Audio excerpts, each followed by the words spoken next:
عليكم ورحمة الله وبركاته. صاحبتنا قيمها بدنا نكون برتنا يوتيوب كعب تلدي قصيص وكله برتنا فيسبوك حقدون ميديا waxaan idin haynaa maanta arinta farto balbalaarka miyaa laga qaatay ilmaha mise waa arin la booboniyay oo been laga dhigay. taasi waa arinta maanta mawduucna ka falo doona saaxiibayaal. marka hore ku soo dhawaada barnaamijkeena intaad muuqaalka kale waxaan ka codsanayaa video like saarto share gareey saaxiibada kale Facebook si aad u gaadhan asxaabtada kale Facebook iyo YouTube kula saaxiibka saaxiibayaal. barnaamijkeena maanta waxaan kaga hadlaynaa fartuun balbalaarka oo codad sare laga soo duubay iyadoo ku dhawaaqaysa ay keen canugayga ay keena, balse ma ahan arintan mid xaqiiqo ah ee waa mid iyadoo xanaaqsan kana maseersan inuu ninkeedu ilmaha u diiday laga duubay ugu dambeynna laga dhigay inuu ilmaheeda laga qaatay. waa arin ay dad booboniyeen oo ay u turjutaan si ka duwan sidii ay ahayd, balse ma aha sida xaqiiqdaasi. fartuun waxa ay ku sugan tahay magaalada Muqdisho ee caasimadda Soomaaliya iyadoo ka soo laabatay toddobaadkii ka hor magaalada Nairobi ee caasimadda Kenya, gaar ahaan xaafadda Islii ay Soomaalidu ku badan tahay. si kastaba ha ahaatee fartuun waxa ay ku dhawaaqaysay erayo u muuqday in ilmaheeda laga qaatay misana afduub uu ka maqan yahay, taasi oo dad badan oo YouTuber la ah amba Facebook leeyahay ay ka faa'iideysteen oo ay ka dhigeen in ilmaheeda ay ka afduubatay burcad, taasi oo si weyn loogu faafiyay baraha bulshada. balse markii aan xaaladda u gurgalay misana aan daraasaad badan ku sameynay kadib waxaa noo caddaatay inaysan arrintu sidaa ahayn. Ismaan Deeman oo ah sayga fartuun balbalaarka kadib markii uu sheegay in hawsan u geyn doono ilmaha isaga oo 2 bilood oo kaliya jira ay isaga tagtay misana ay u dalxiis tagtay magaalada Nairobi la soo gashay wiilal kale oo ajaanib sawiro oo inaas darteedna uu sheegay inaysan fartuun isku soo laaban doono ilmihiisana haysan doono. ayagana si ugu horreeyay markay maqashay fiidiyada amba codadka ay ku cataatooday halii keeno canugayga halii keeno ismaan halkii uu doonaya hamaro.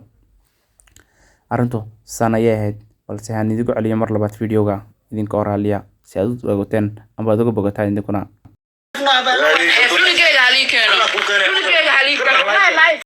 Xibiyarsan muuqaalka hore idinku soo sheegnayba arintu waxay ahayd inay ka xanaaqsan tahay canugeeda oo ka maqan, saas darteedna ay ugu dhawaaqaysay canugayga halii keeno bay ugu cataatabaysay.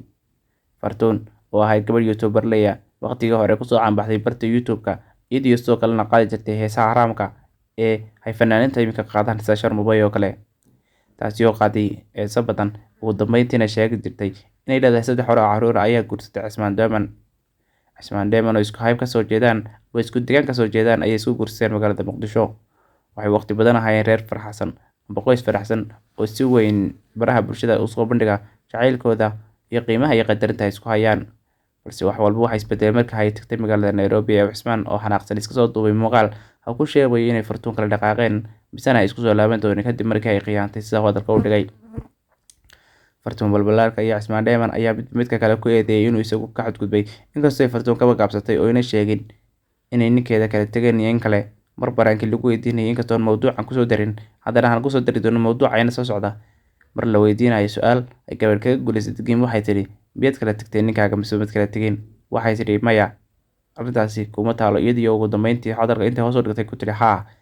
balse waxa kale oo ay gabadh kale weydiisay in iyadii ninkeeda la isku soo xalin karo, waxayna saas kaga jawaabtay inaysan iyadu arrintaas abaaraha iyaga waxba ka galin way u taalo iyadii saygeedo kaliya. si kastaba ha ahaatee dadka baraha bulshada isticmaala boobonaya arrintan ka dhigaya waxay kala tageen aba 2 qof oo kala tagin ka dhigaya 2 kala tagay. waxaan idin leedahay saaxiibayaal inta waxba ka faa'iideysan wax lagu jira bishii barakaysnada Ramadaane ka digsoonada midaas dadkana ugu duceeya inuu Ilaahay isku soo celiyo haddii ay xataa kala tageen waxa ka dhigana kuwa kala tagay iyagoo xataa kala tagin. saaxiibadana qiimaha badan ku xidhan barteena YouTube-ka waxaan idin leenahay subscribe dhaha YouTube-ka si kale video share